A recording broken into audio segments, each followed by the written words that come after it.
Креативноста на правните служби пред се од Министерството за внатрешни работи заедно со законодавство утврдија дека законот за употребата на езиците е доволна основа и самиот устав на државата е доволен основ.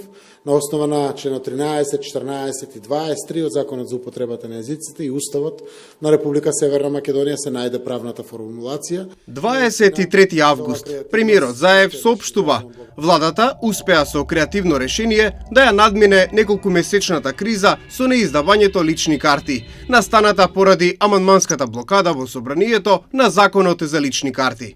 Креативното решение го откочи процесот за издавање лични карти, но во исто време ги подгреа стравувањата дека направениот правен преседан може да ја отвори Пандорината кутија, бидејќи владата практично го заобиколи собранието.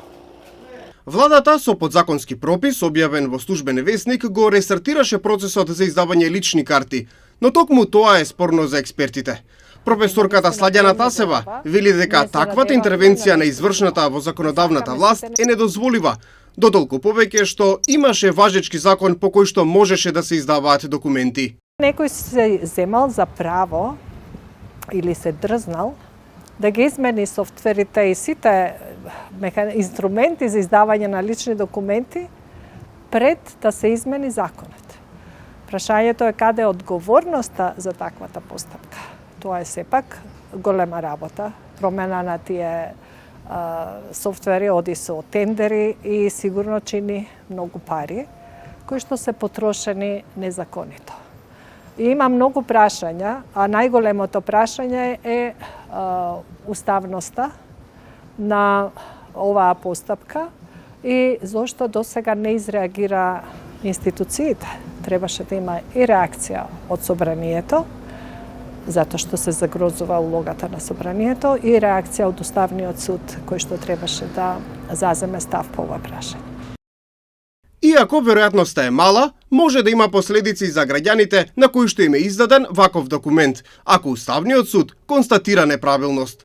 Првата и најчестата опција е Уставниот суд да го укине прописот, што во пракса би имало за последица да од денот на донесувањето на таа одлука на Уставниот суд, едноставно Министерството за внатрешни работи престане со издавање на лични карти во однос на стариот образец.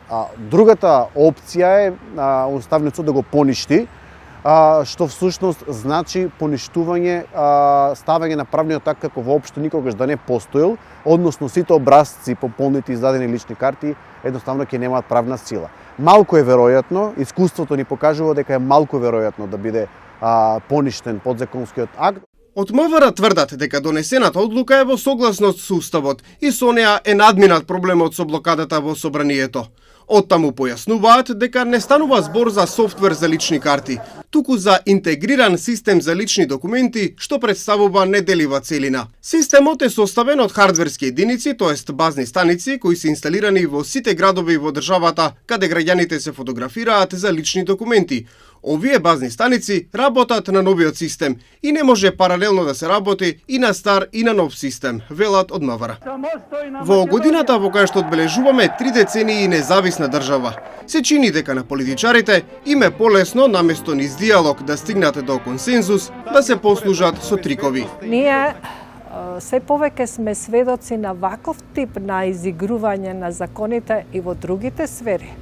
Значи, ова е само нешто многу крупно, што не сме да се случи како преседан, затоа што ако пред 30 години зборувавме за аномија, како нова држава немавме закони по кои треба да се владееме кога почна приватизација, сега не смееме после 30 години да зборуваме за беззаконие и непочитување на собранието. Во споставувањето на пракса, секогаш кога не постои можност со политички средства да се постигне одреден консензус, да се постигне некакво мнозинство кое што е потребно за донесување на закон и за обиклување на тој процес со користење на вакви импровизации, на долг рок представува дезавуирање и срозување на принципот на владење на правото. Блокадата е надмината. Само од 5 август до 10 септември се издадени над 200.000 пасоши, лични карти и возачки дозволи. За овој случај, првиот полицаец Оливер Спасовски заработи кривична пријава од Левица. Јасно е дека креативното решение за личните карти може да има негативно влијание по владењето на правото во земјава и начелото на поделба на власта.